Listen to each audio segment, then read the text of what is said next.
Donald Trump's former chief strategist, Steve Bannon, is attempting to take over the Republican Party.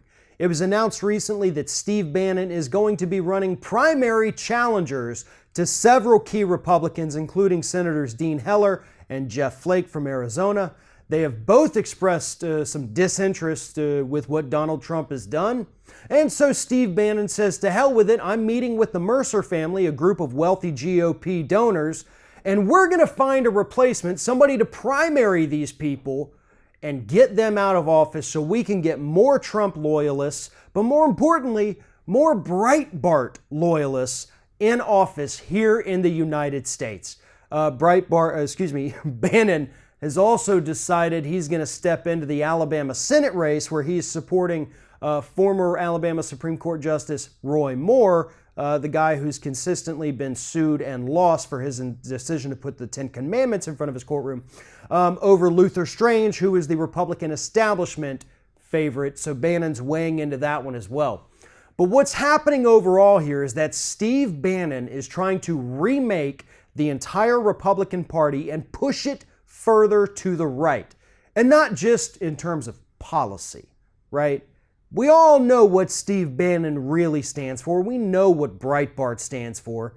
It's all about the alt-right.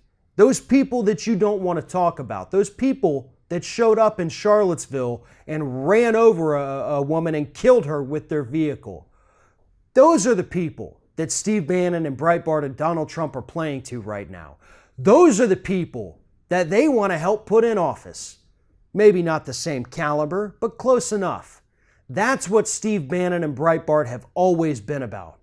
It's about that hardcore, borderline white nationalist group who pay attention to Breitbart, who believe Breitbart. Those are the ones that Bannon is trying to get in office. And he's doing it at the expense of the Republican Party itself. Bannon is influential, unfortunately, as is Breitbart. And unfortunately, again, Donald Trump seems to have a little bit of sway over the party at the moment. So if he comes out and supports somebody and Bannon supports him, you got Breitbart behind him, you got the Mercer money flowing in to the opposition, that's not going to end well for the Republican establishment.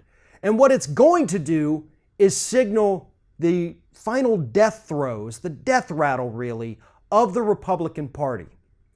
Poll after poll shows that the majority of policies that people in the United States support are actually really progressive, more progressive than even some that the Democratic Party is proposing right now.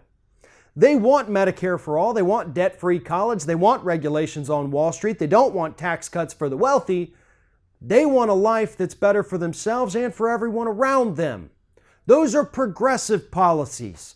So if Steve Bannon wants to step in and push the Republican Party to the right, which I strongly encourage him to do, it's going to kill the Republican Party. And at this point, that's what we need. The Republican Party has outlived its usefulness in the United States.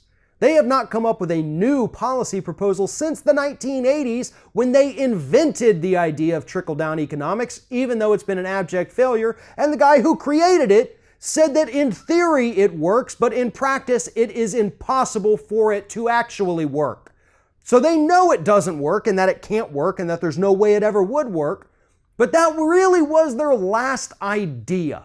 So if Bannon wants to take this Republican Party and push it further to the right, by all means go ahead, because all you're doing is speeding up the death of this party that has been dying since the 1980s. And I don't think there's too many people in this country that are really going to miss it when we finally put it 6 feet under the ground. Thanks for watching, and if you like what you see here on Ring of Fire, we encourage you to subscribe to our channel. You can see the little subscribe button down there, but if you're watching it on another device where you can't see it, go to youtube.com/TheRingOfFire, hit subscribe, be notified every time we get a new video.